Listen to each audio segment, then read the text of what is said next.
Chers téléspectateurs d'Africa 24, bienvenue. Merci de votre fidélité à nos programmes. Il vient de Djibouti, il vit en exil depuis fin 2008. Il a été condamné par contumace à 15 ans de prison ferme pour instigation d'actes terroristes.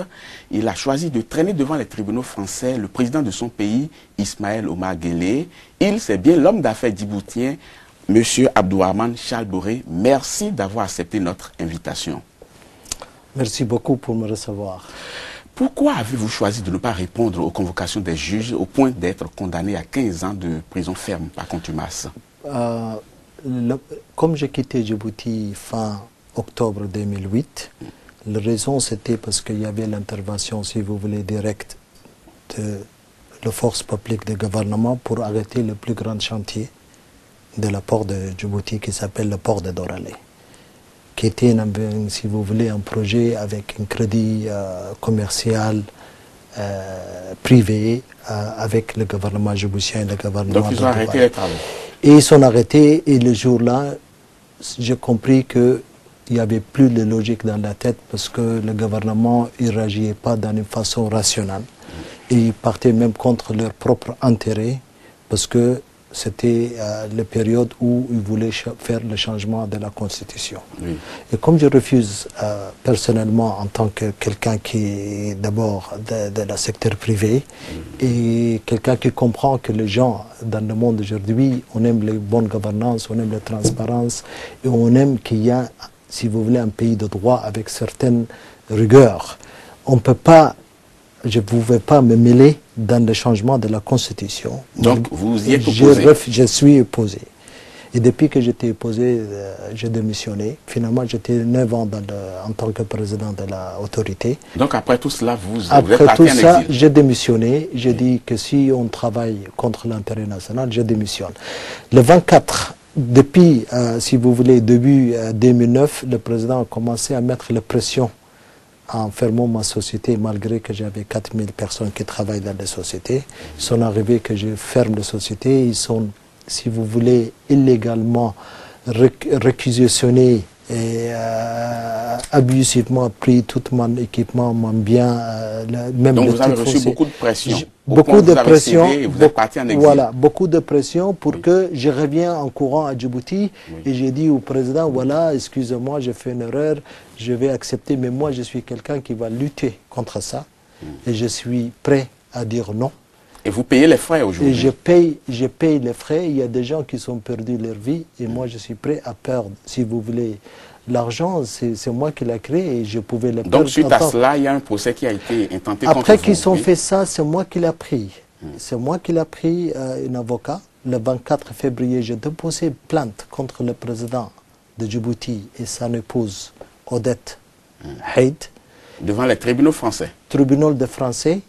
Et pour contrecarrer cette plainte que j'ai posée, c'était plus facile à faire la même chose en gouvernement de Djibouti, dans le tribunal de Djibouti. Moi, je ne suis pas contre le tribunal de Djibouti, mais je sais que les juges là-bas, ils ne sont pas indépendants. Vous êtes parti alors en exil, mais n'empêche qu'il y a eu le procès qui a été intenté contre vous et le chef d'accusation est intitulé, je cite instigation d'actes terroristes et association de malfaiteurs. Est-ce que vous vous reconnaissez à travers ces chefs d'accusation? Je suis un père de famille, j'ai 7 enfants, j'étais toujours dans l'affaire et je suis un homme d'affaires qui a fait beaucoup de choses. Ce n'est pas dans les 1 an que j'étais en exil que je commence à changer mon attitude. Mais je vous dire, en Afrique c'est facile, on va vous accuser. Aujourd'hui c'est à la mode de dire que tout le monde... Donc c'est des accusations fallacieuses? C'est les accusations non fondées. Et pas seulement ça, j'ai demandé à mon avocat de prendre, j'ai mis 3 avocats pour prendre le visa à l'ambassade de Paris pour aller à Djibouti. Donc mon avocat principal qui l'a écrit en lettres, j'ai des documents par écrit que je peux vous donner en copie, où il demande de venir à Djibouti pour faire ma défense. Et le ministre de Justice djiboutien, il répond que non, vous ne pouvez pas défendre M. Boré, vous n'êtes pas permis de le défendre. Et ça, c'est contre le droit de l'homme. Oui, mais M. Abdourahmane Charles Boré, ouais. Au cœur de ces accusations, il y a eu l'attentat du 4 mars. Et dans cet attentat, on estime que il y a une main obscure et ce serait votre main. Qu'est-ce qu'il y a eu comme dégâts d'abord? Est-ce qu'il y a quelqu'un ou même s'il n'y a pas eu de perte en vie humaine, il y a eu beaucoup de dégâts matériels? Non, il n'y avait pas eu ni de dégâts matériels. Il paraît que c'était dans un parking, donc il n'y a pas eu ni de dégâts matériels. Mais il y a eu un attentat quand même. Il paraît, parce que moi je n'étais pas là pour savoir. Mais qu'est-ce qui est encore pire? Les personnes qui disent que je l'ai parlé avec lui pour faire ça, on l'a mis en prison et 15 jours après, on l'a fait disparaître. Et ça, c'est bizarre. Et c'est pour ça, il n'existe plus. C'est pour ça que j'ai porté plainte. Avant lui, avant le 4 mars, je portais plainte le 24 février, avant qu'il y ait eu l'attentat. Et tout ça, c'est la fabrication de notre chef de sécurité djiboutienne. Oui, vous estimez que c'est des fabrications de preuves, c'est ce que vous voulez dire. On vit dans le drama à Djibouti. Oui, justement. Et pourtant, il y a eu des écoutes téléphoniques. Et on a écouté votre conversation. Et voilà ce qu'on en a transcrit. Citation, vous disiez, vous donniez des instructions à quelqu'un, vous disiez vous parlez de nécessité d'intensifier et d'augmenter la cadence des attentats pour que les échos arrivent jusqu'à la place de Ménélique et jusqu'au Blanc. Lorsque les attentats feront beaucoup d'écho, j'augmenterai aussi mon soutien financier. Fin de citation. Est-ce que vous reconnaissez à travers ces propos-là? Non, pas du tout. Je n'ai pas dit ça. Vous n'avez jamais échangé avec quiconque en parlant des attentats au téléphone? Pas du tout. Nous, qu'est-ce qu'on fait? C'est la réunion avec toute l'opposition. Qu'est-ce que j'ai fait à la place de... Si je vais aller dans la ligne de l'attentat et de la malfaisance, ce n'est pas la peine que je porte plainte et je paye des centaines de milliers d'euros pour mon avocat. Moi, j'ai choisi de façon légale, transparente. Je suis quelqu'un responsable qui connaît mon droit et mon justice.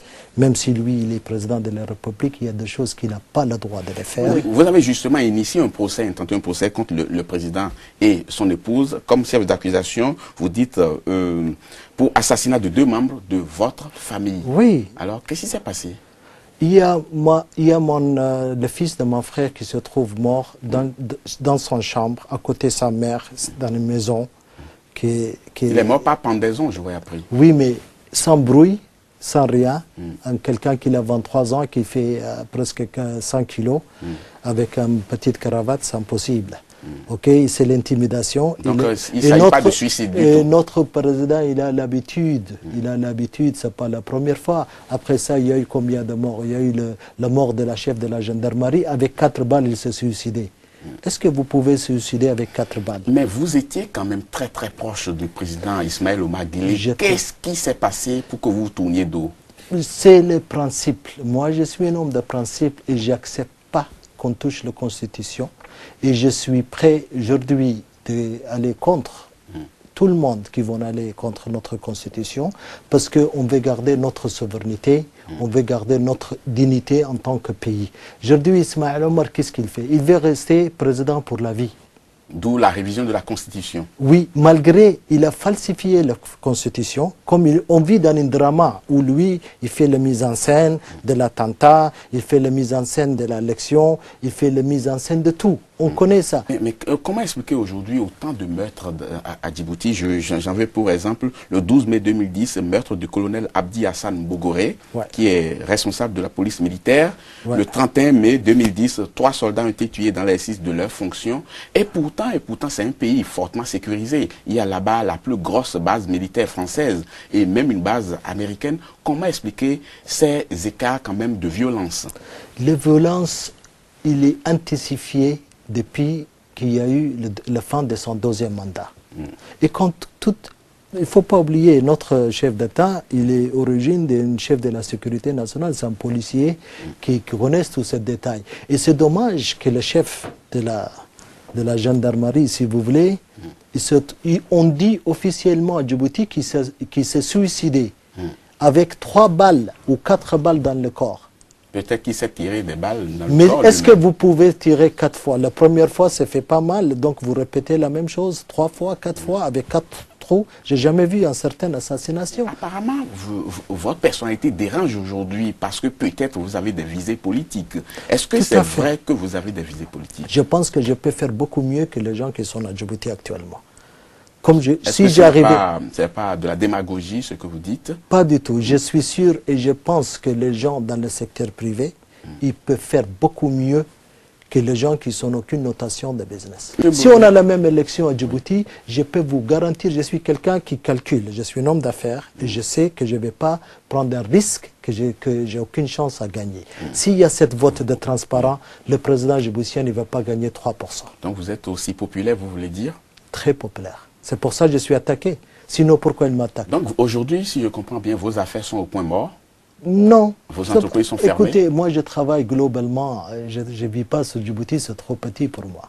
Je travaille ailleurs et je pouvais travailler dans le monde entier. Si on a la tête de travailler dans les pays difficiles, on peut travailler ailleurs. Ce n'est pas ça qui manque, c'est le cerveau qui compte.